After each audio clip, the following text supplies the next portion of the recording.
Il avait 42 ans. Il courait un marathon par an, il ne fumait pas, ne buvait presque pas, dormait bien et mangeait sainement. Et un matin, en allant chercher son café, il est tombé. Crise cardiaque massive. Ce genre d'histoire, vous l'avez probablement entendu. Un ami, un collègue, quelqu'un que vous connaissiez, en parfaite santé, emporté par son cœur, sans aucun signe avant-coureur apparent. Et vous vous êtes peut-être posé la question que tout le monde se pose, mais que personne ne sait vraiment répondre. Comment est-ce possible? La réponse est à la fois scientifique, contre-intuitive et potentiellement capable de vous sauver la vie. Parce que paraître en bonne santé et avoir un cœur en bonne santé sont deux choses radicalement différentes. Et les chercheurs commencent seulement à comprendre pourquoi. 1. Le mythe de l'apparence de santé.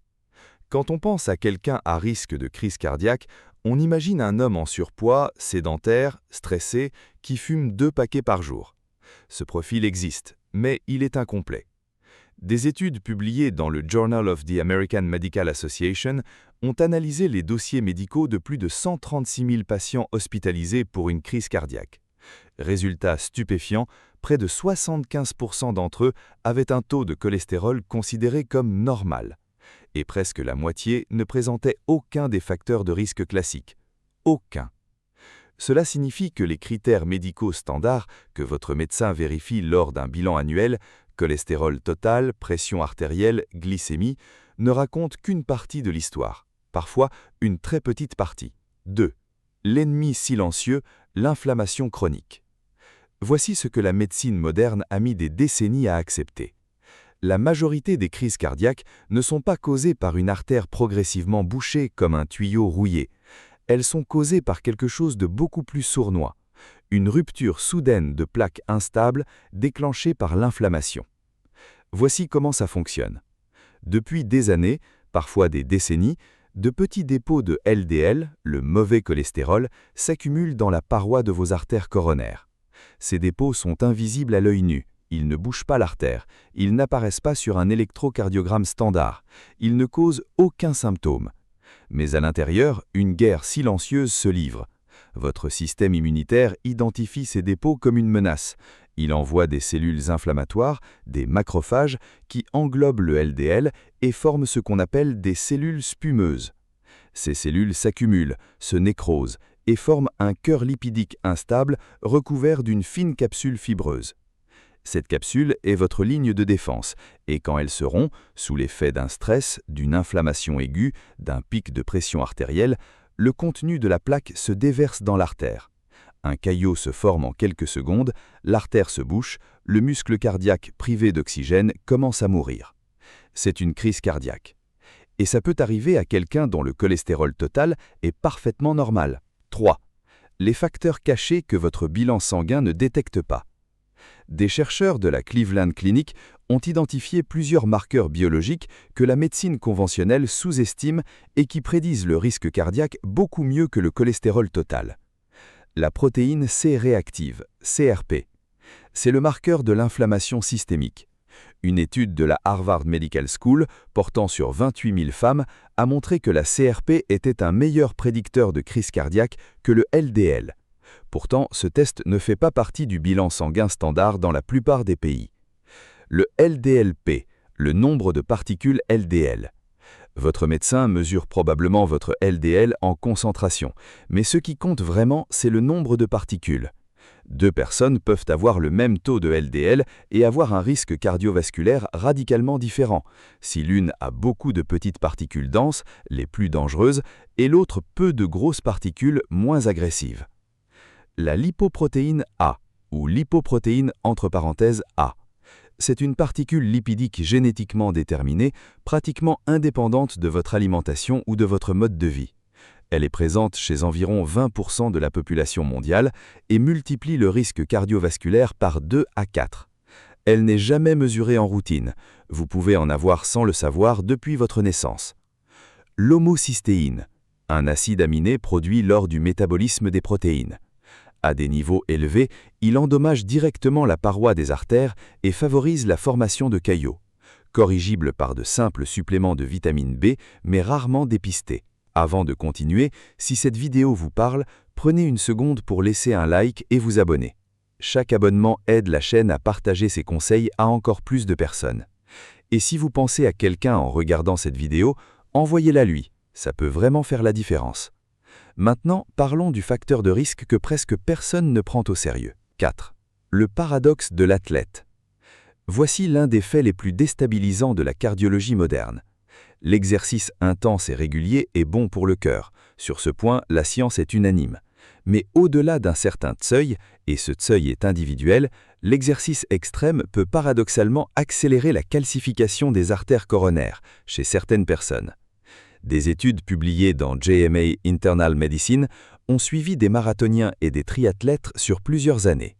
Résultat, une proportion significative d'entre eux présentait un score calcique coronaire, une mesure de la plaque calcifiée dans les artères, supérieur à celui de personnes sédentaires de même âge.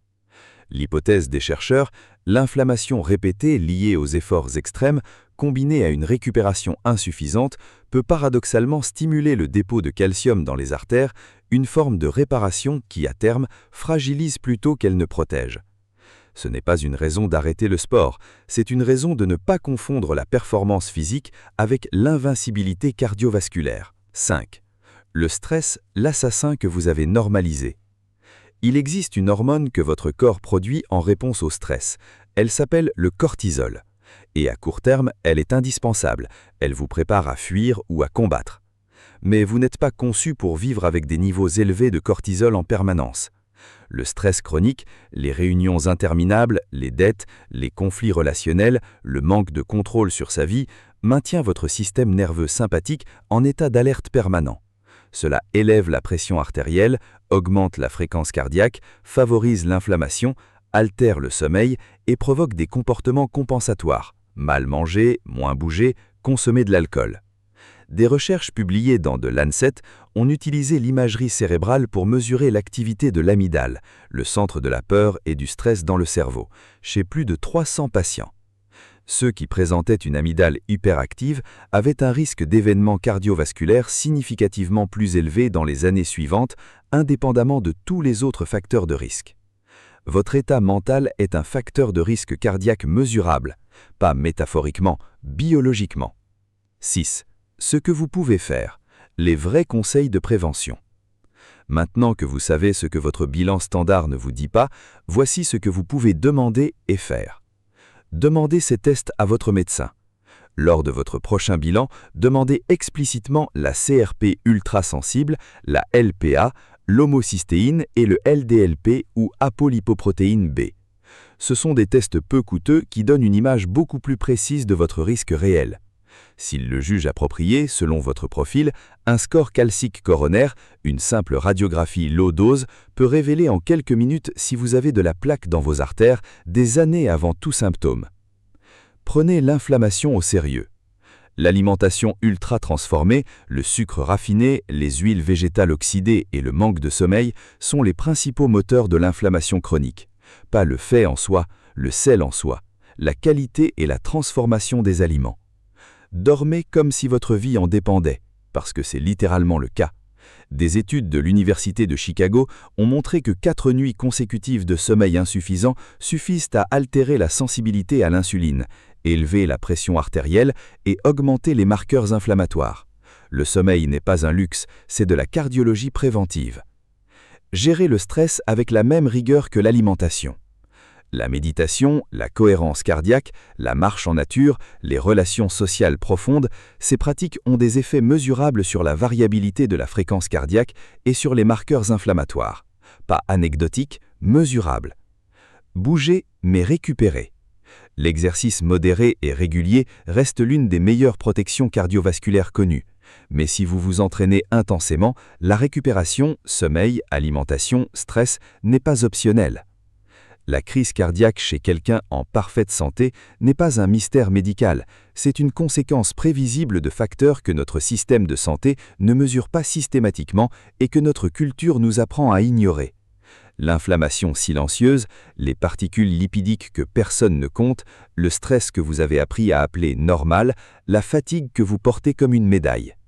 Votre cœur ne ment pas, il enregistre tout, depuis des années, en silence. La bonne nouvelle, c'est que la plupart de ces facteurs sont modifiables. Pas tous, la génétique existe, mais la grande majorité des crises cardiaques prématurées sont évitables si on pose les bonnes questions au bon moment avec les bons outils. Posez ces questions à votre médecin, pas dans 10 ans, à votre prochain rendez-vous. Votre cœur vous en remerciera. Si cette vidéo vous a appris quelque chose d'important, prenez une seconde pour laisser un like et vous abonner. Chaque abonnement aide la chaîne à partager ses conseils à encore plus de personnes. Et si cette vidéo vous a fait penser à quelqu'un, un proche, un parent, un ami qui pense être en parfaite santé, partagez-la lui. Un simple partage peut parfois avoir plus d'impact qu'on l'imagine. Dites-moi aussi en commentaire quelle partie de cette vidéo vous a le plus surpris. À la semaine prochaine.